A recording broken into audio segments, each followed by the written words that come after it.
ಇವತ್ತು ಪತ್ರಿಕಾಗೋಷ್ಠಿ ಆಹ್ವಾನ ಮಾಡಲಾಗಿದೆ. ಇದರಲ್ಲಿ ಎಲ್ಲ ಮಾಧ್ಯಮ ಮಿತ್ರರಿಗೆ ಸ್ವಾಗತವನ್ನು ಕೋರುತ್ತಾ, ನಮ್ಮ ಆಸಾರ್ ಸಂದಲ್ ಮುವೆ ಮುಬಾರಕ್ ಈದ್ ಮಿಲಾದ್ ಪ್ರಯುಕ್ತ ಏನು ಜುಲೂಸ್ ರ್ಯಾಲಿ ಇರ್ತದೆ, ಆ ರ್ಯಾಲಿಗೆ ನಮ್ಮ ಅಧ್ಯಕ್ಷರಾದ ಮೊಹಮ್ಮದ್ ರಫೀಕ್ ಕಾಣೆ ಅವರು, ಸೋಷಲ್ ವರ್ಕರ್ ಅವರು ಆಗಮಿಸಿದ್ದಾರೆ.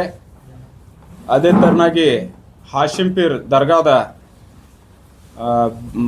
ಪೀಠಾಧಿಪತಿಯ ಬಂಧು ಬಿರಾದರ ಶಜ್ಜಾದೆ ನಶೀನ್ ಜೈನುಲ್ ಆಬಿದೀನ್ ಸಾಹೇಬರು, ಅವರು ಅಂಜುಮನ್ ಶಿಕ್ಷಣ ಸಂಸ್ಥೆಯ ಉಪಾಧ್ಯಕ್ಷರು ಕೂಡ.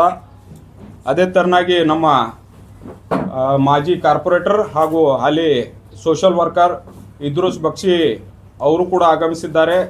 ಅದೇ ಥರನಾಗಿ ನಮ್ಮ ಖ್ಯಾತ ಉಲ್ಮಾ ಮೌಲಾನಾ ಯೂಸುಫ್ ಖಾದ್ರಿರವರು ಆಗಮಿಸಿದ್ದಾರೆ.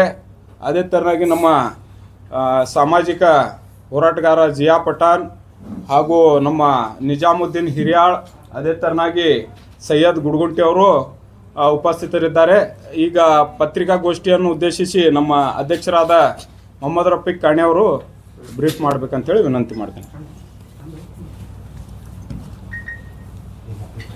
ಎಲ್ಲ ಪತ್ರಿಕಾ ಮಾಧ್ಯಮದವರಿಗೂ ಮತ್ತು ಟಿ ವಿ ಮಾಧ್ಯಮದವರಿಗೂ ಎಲ್ಲರಿಗೂ ಈ ಒಂದು ಸಂದರ್ಭದಲ್ಲಿ ನಾವು ಈದ್ ಮಿಲಾದದ ಜುಲೂಸ್ ಬಗ್ಗೆ ತಮಗೂ ಎಲ್ಲರಿಗೂ ನಮಸ್ಕಾರವನ್ನು ಸಲ್ಲಿಸುತ್ತೇನೆ. ಈ ಒಂದು ಪತ್ರಿಕಾಗೋಷ್ಠಿ ನಮ್ಮ ಈದ್ ಮಿಲಾದ್ ಬಗ್ಗೆ, ಈ ಪತ್ರಿಕಾಗೋಷ್ಠಿ ನಮ್ಮ ಧರ್ಮದ ಗುರುಗಳಾದಂಥ ನಮ್ಮ ಹಾಸಿಂಪೀರ್ ದರ್ಗಾದ ಗುರುಗಳಾದಂಥ ಜೈನುಲ್ಲಾ ಸಾಹೇಬರಿಗೂ ಮತ್ತು ನಮ್ಮ ಇರ್ಫಾನ್ ಶೇಖ್ ಅವರಿಗೂ, ಇದ್ರೂಸ್ ಬಕ್ಷಿ ಅವರಿಗೂ, ನಮ್ಮ ಗುರುಗಳಿಗೂ, ಮೌಲಾನಾಗಳಿಗೂ, ಗುಡ್ಗುಂಟೆಯವರು, ಹಿರೇಲ್ ಅವರಿಗೂ, ಜಿಯಾ ಅವರಿಗೂ ಎಲ್ಲರಿಗೂ ಈ ಸಂದರ್ಭದಲ್ಲಿ ನಾನು ನಮಸ್ಕಾರವನ್ನು ಸಲ್ಲಿಸುತ್ತಾ, ಮೊನ್ನೆ ಒಂದು ಶಾಂತಿ ಸಭೆಯನ್ನು ನಮ್ಮ ಜಿಲ್ಲಾ ಆಡಳಿತದವರಾದಂಥ ಡಿ ಸಿ ಸಾಹೇಬರು, ಆನಂದ್ ಸಾಹೇಬರು ಮತ್ತು ಜಿಲ್ಲಾ ವರಿಷ್ಠಾಧಿಕಾರಿಯಾದಂಥ ಲಕ್ಷ್ಮಣ್ ನಿಂಬರ್ಗಿ ಸಾಹೇಬರು ಎಲ್ಲರೂ ಕರೆದು ಶಾಂತಿಯುತವಾಗಿ ತಮ್ಮ ಒಂದು ಈದ್ ಮಿಲಾದದ ಬಗ್ಗೆ ಅವರೊಂದು ಮೀಟಿಂಗ್ ಕರೆದು ಎಲ್ಲ ರೀತಿಯಿಂದ ನಮಗೆ ಅವರು ಹೇಳಿದರು. ಯಾವುದೂ ಅಹಿತಕರ ಘಟನೆ ಆಗಲಾರ್ದಂಗೆ ತಾವು ಜವಾಬ್ದಾರಿಯಿಂದ ತಾವು ಮಾಡಬೇಕಾಗಿ ಈ ಒಂದು ನನ್ನ ಶಾಂತಿ ಸಭೆ ಕರೆದಿದ್ದದೆ. ಅದಕ್ಕೆ ತಾವು ಎಲ್ಲರೂ ಕೂಡಿ ಅದನ್ನು ಮಾಡಬೇಕಂಥೇಳಿ ನಮ್ಮ ಎಲ್ಲ ಜಿಲ್ಲೆಯ ಮುಖಂಡರು ಕೂಡ ಬಂದಿದ್ದರು. ಮತ್ತೊಂದು ವಿಷಯ ಹೇಳಬೇಕಂತಂದ್ರೆ, ನಮ್ಮ ಬಡಿ ಕಮಾಂಡ್ ಟು ಅತೌಲಾ ಚೌಕ್ವರೆಗೂ ಒಂದು ರೋಡು ಪೆಂಡಿಂಗ್ ಆಗಿತ್ತು. ಅದು ಕೆಲಸ ಯಾಕೆ ಪೆಂಡಿಂಗ್ ಆಗಿತ್ತು, ಏನಾಗಿತ್ತು ಅದೇನೂ ನನಗೆ ಗೊತ್ತಾಗಿದ್ದಿಲ್ಲ. ನಾವು ಒಂದು ಮಹಾನಗರ ಪಾಲಿಕೆಯ ನಮ್ಮ ಮನೆಯವರು ಸದಸ್ಯರಿದ್ದು, ಅವು ಒಂದು ಸ್ವಲ್ಪ ಆ ವಾರ್ಡ್ ನನಗೂ ಒಂದು ಸ್ವಲ್ಪ ಬರ್ತದೆ. ಅದಕ್ಕೆಲ್ಲ ಜನರು ನಮಗೆ ಕೇಳಾಕತ್ತಿದ್ರು, ಯಾಕಾಗಿಲ್ಲ ಯಾಕಿಲ್ಲ ಅಂಥೇಳಿ. ಅದೊಂದು ಇಶ್ಯೂ ದೊಡ್ಡದಾಗಿತ್ತು.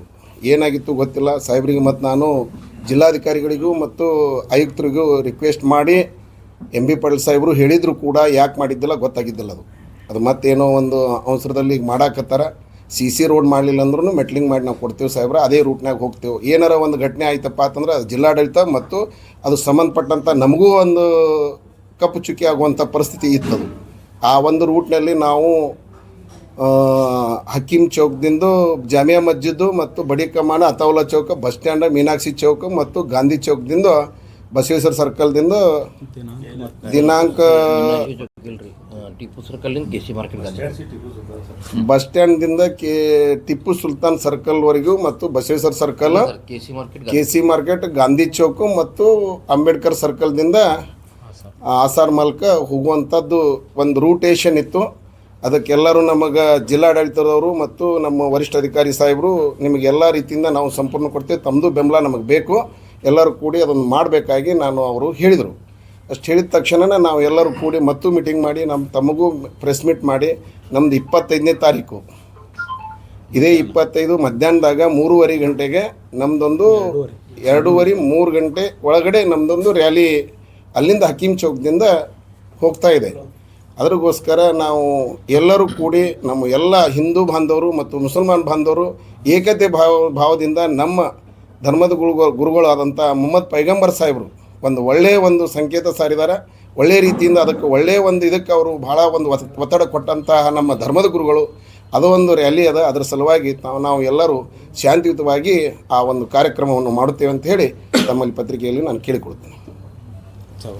ನಾನು ಹೇಳ್ತೀನಿ, ನಮ್ಮ ಅಧ್ಯಕ್ಷರು ಹೇಳ್ದಂಗೆ ದಿನಾಂಕ 25ರಂದು ಏನು ನಡೆಯಲಿರುವ ರ್ಯಾಲಿ ಇದು ಐತಿಹಾಸಿಕ ರ್ಯಾಲಿ.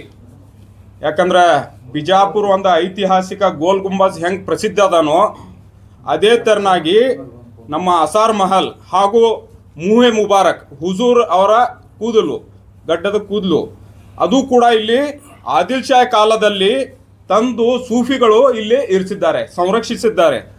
ಅದರ ಜಿಯಾರತ್ ಅಂದರೆ ನೋಡಲು, ಅದನ್ನು ವೀಕ್ಷಿಸಲು ಅಥವಾ ಅದಕ್ಕೆ ನಾವು ಶ್ರದ್ಧೆ ಸಲ್ಲಿಸಲು ಆ ಒಂದು ದಿನ ಮಾತ್ರ ರಾತ್ರಿ ಸಾಯಂಕಾಲ 6 ಗಂಟೆಗೆ ಮಗ್ರಿಬ್ಗೆ ತೆರೀತಾರೆ, ಬೆಳಗ್ಗೆ 5 ಗಂಟೆಗೆ ಅದನ್ನು ಮುಗಿಸ್ತಾರೆ. ಇದು ಈಗಿಂದಲ್ಲ, ಆದಿಲ್ ಶಾಹಿ ಕಾಲದಿಂದ ಕೂಡ ನಮ್ಮ ಬಿಜಾಪುರದ ಪರಂಪರೆ ಏನಪ್ಪ ಅಂತಂದರೆ ಒಂದು ದಿನ ಮೊದಲು ಇಲ್ಲೊಂದಿದೆ. ಮತ್ತು ಅದೇ ಕಾಲದಲ್ಲಿ ಇಲ್ಲಿಯ ಸೂಫಿಗಳು ತಂದಂತಹ ಮೂಹೆ ಮುಬಾರಕ್ ಹಜರತ್ ಬಲ್ ಕಾಶ್ಮೀರದಲ್ಲಿ ಅದ. ಇದು ವಿಶೇಷ, ಬಿಜಾಪುರಿನ ವಿಶೇಷ ಏನಂದ್ರೆ ಬಿಫೋರ್ 1 ಡೇ ಆಗ್ತದೆ ನಮ್ದು ದೇಶದಲ್ಲಿ. ಇದು ದೇಶದಲ್ಲಿ 2 ಕಡೆ ಈ ತರ ಆಗ್ತದ. ಸಂದಲ್ ಶರೀಫ್ ಅಂತೀವಿ ನಮ್ಮಲ್ಲಿ, ಇಲ್ಲಿ ಲೋಕಲ್ ಭಾಷೆಯಲ್ಲಿ ಆಸಾರ್ ಕಾ ಸಂದಲ್ ಅಂತೇಳಿ ಫೇಮಸ್ ಅದ. ಆಸಾರ್ ಕೆ ಸಂದಲ್ ಕಿ ರ್ಯಾಲಿ ಇದು ನಿರಂತರವಾಗಿ ನಡೀತಾ ಬಂದಿದೆ. ಅಂಜುಮನ್ದಿಂದ ಕೂಡ 40-45 ವರ್ಷದಿಂದ ಅದು ಕೂಡ ನಡೀತಾ ಬಂದಿದೆ. 75 ವರ್ಷದಿಂದ ನಮ್ಮ ಉಪಾಧ್ಯಕ್ಷರು ಅಂಜುಮನ್ದಿಂದ ಇದ್ದಾರೆ. ಆದಿಲ್ ಶಾಹಿ ಕಾಲದಿಂದಲೂ ಕೂಡ ಇದು ನಿರಂತರ ನಡೀತಾ ಇದೆ. ಯಾವ ಕಾಲಕ್ಕೂ ಇದು ನಿಂತಿಲ್ಲ ಮತ್ತು ಭವಿಷ್ಯದಲ್ಲೂ ಕೂಡ ನಿಂದಿರಂಗಿಲ್ಲ. ಸೊ ಈ ಕಾರಣಕ್ಕಾಗಿ ತಾವೆಲ್ಲರೂ ಕೂಡ ಆ ರ್ಯಾಲಿಯನ್ನು ಕವರೇಜ್ ಕೊಟ್ಟು ಬಿಜಾಪುರಿನ ಸರ್ವ ಧರ್ಮದ ಸರ್ವ ಜನಾಂಗದ ಈ ಶಾಂತಿಗಾಗಿ ಈ ಮಾರ್ಚ್ ಇರ್ತದ. ಎಲ್ಲ ಧರ್ಮದ ಧರ್ಮಗುರುಗಳು ಹಾಗೂ ಎಲ್ಲ ಧರ್ಮದ ಜನರು ಈ ರ್ಯಾಲಿಯಲ್ಲಿ ಪಾಲ್ಗೊಳ್ತಾರೆ. ತಾವೆಲ್ಲರೂ ಕೂಡ ಈ ರ್ಯಾಲಿಯಲ್ಲಿ ಪಾಲ್ಗೊಂಡು ಪುನೀತರಾಗಬೇಕಂತೇಳಿ ನಾನು ತಮ್ಮ ಮುಖಾಂತರ ಬಿಜಾಪುರ ಜನತೆಗೆ ವಿನಂತಿಸ್ತೇನೆ.